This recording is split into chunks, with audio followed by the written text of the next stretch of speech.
Infinity, by definition, goes on forever, so it wasn't a shock when Disney Interactive and Avalanche Studios returned to their biggest and most successful endeavor. Even less surprising was the inclusion of the heroes from the Marvel Universe, with the Avengers, the Guardians, and the Spider-Man headlining the studio's current sweep at the box office. Infinity 2.0 is the most expensive Marvel game ever made, but is it one of the best as well? You're on the clock, so here's what I need you to do. Loki's frost giants and MODOK's drones are coming out of the woodwork. Looks like Loki and MODOK have stepped up their game. There's a lot of Disney Infinity to buy, so where do you start? Like last year, the experience is rooted in the starter pack at $75. Inside, you'll find Iron Man, Thor, and Black Widow, along with 2 minigame discs and 2 power discs to kick off your 2.0 collection. The Avengers campaign against Loki and his frost giants is the only playset in the starter pack, which is odd since 1.0 came with 3 separate playsets: Pirates, Monsters, and Incredibles. The Avengers playset does facilitate the most characters of any so far, 6 members of the team plus 2 guest stars, Nova and Rocket Raccoon. These compatriots can be brought in once 10 of their coins have been found, and both get a couple of exclusive missions. Rocket can be purchased by himself, but Nova is only available in the Spider-Man playset, which is separate from the starter pack. Nova can also join the Guardians of the Galaxy in their playset. To roll with all 6 Avengers, you have to pick up Captain America, Hawkeye, and Hulk separately, each at $13. There are bundles available online if you want to stock up and save. Cap is great for crowd control, Hawkeye does a ton of range damage, and Hulk smashes better than anybody in the entire roster, so if you can't bear to break up the team, you'll find their skills make up for their extra recruitment fee. Bad guys don't take a vacation, rookie. Let's go. Infinity may be for kids of all ages, but it's grown up a lot since last year. Each character now has a skill tree and numerous exclusive combat abilities. There are no infinite respawns in 2.0's playset. Your figure has a life bar, and when it falls to pieces, you have to place another hero on the base or restart at a checkpoint. The army of characters from last year's version now have skill trees too. If you feel the need to beef up some old favorites, you can choose what strengths you want to give them, and the level cap is jumped from 15 to 20. Play with the characters from 1.0 and 2.0, and you'll notice a huge difference in their control options. The Avengers and the other playset superstars have very unique combat styles and special attacks. Flying is a big deal now, unlike coasting on a fixed plane in 1.0, so Nova, Thor, and Iron Man are handy friends to have around. Hulk can take and give a lot of damage, but he's slow, so switching to Hawkeye or Black Widow makes certain encounters a lot easier. This kind of variety was uncommon in 1.0. Character abilities were more amusing than effective, and the difficulty level stemmed mostly from platforming traps and puzzles.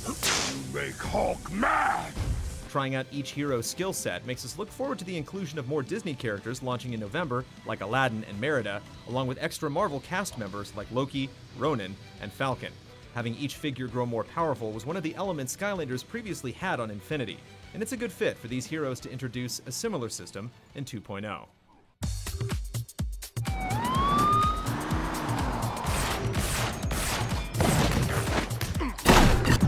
When you've bested Loki and MODOK and sent the Frost Giants packing, there's an epic amount of stuff to play with in the toy box, the world-building mode that returns from and largely defined the first game. Players who care less about creating playgrounds and more about knocking heads around can keep dealing damage and leveling figures easily. The starter pack comes with 2 minigames, Escape from the Kiln and Assault on Asgard. These diversions aren't as cinematic as the playsets, but they give you lots to do. The Kiln is a Diablo-esque romp through the prison from Guardians, complete with townspeople called sidekicks you can fight with and adorn with stat-boosting gear. Assault on Asgard is basic tower defense, with different turret types you can earn and equip. Even assembling something on your own in the toy box is now easy enough to satisfy someone who wants to race, fight, or jump around immediately. There are a whopping 76 game templates you can drop in and run right away, or dissect to see how they're strung together. Certain townspeople can be deployed to randomly generate treehouses, rails, raceways, and more if you want the computer to decide what goes where, so you're free to just have fun. Anyone returning from 1.0 will also notice a bunch of new background and terrain options. It may take you a while to adjust to the new controls and menus, but everything about the toy box in 2.0 has been undoubtedly improved.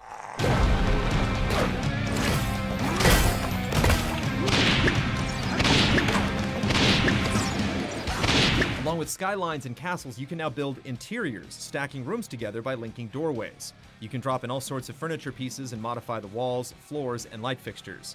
Through special doors, you can link interiors and exteriors to create a multi-stage adventure. With the new ability to add text prompts to events and townspeople, it's much easier to guide your Toy Box patrons where you want them to go. It's a lot to take in, so 2.0 is a charming introductory toy box that slowly reveals it all while rewarding you with special toys. Infinity has also simplified the toy purchasing process. Previously, each level a character reached granted you one chance to gamble for a toy you wanted. With character levels tied to skills they can unlock in 2.0, you now collect blue orbs as a currency and spend it directly on the stuff you want. You may have to buy the basic pieces to gain access to the cool ones, but the system no longer requires you to own multiple figures for a chance to gather every trinket you can use in the toy box.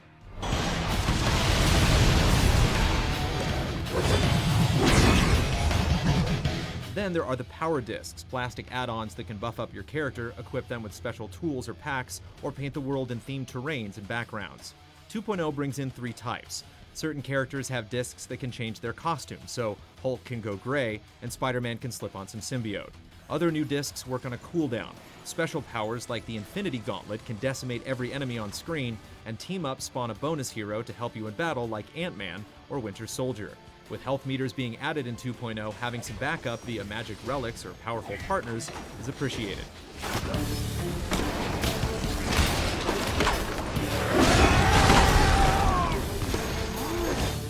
When Disney Infinity launched, there wasn't much to compare it to outside of Skylanders and Little Big Planet. Now we get to use the content provided in 1.0 to determine the worth of its sequel. And not everything adds up. 1.0 started with 3 playsets, and the 2.0 starter pack only comes with Avengers. So instead of taking in 3 varied gameplay styles from Pirates, Monsters, and Incredibles, you'll be wailing on Frost Giants for the entirety of the 2.0 starter pack playset offerings. There are only about a dozen different enemy types in the Avengers playset. It gets old, especially considering the wide range of enemies available in the Marvel Universe.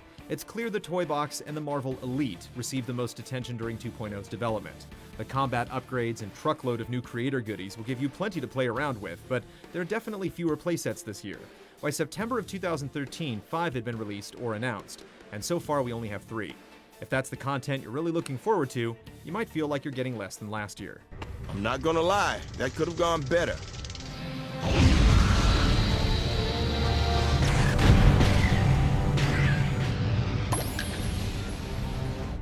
Infinity 2.0 has a lot of style. The 6 Avengers are loaded with personality, and the actual physical figures are as polished as ever. The series is now available on 8th generation consoles, but you won't notice a dramatic improvement in the visuals except for the size and density of the toy boxes you can build. What Infinity lacks in graphical flourish, it makes up for in content customization and gameplay freedom. The sound design, on the other hand, packs a lot more punch this year. Captain America's shield and Thor's hammer satisfyingly slam into enemies, and Hulk shakes the ground with every footstep.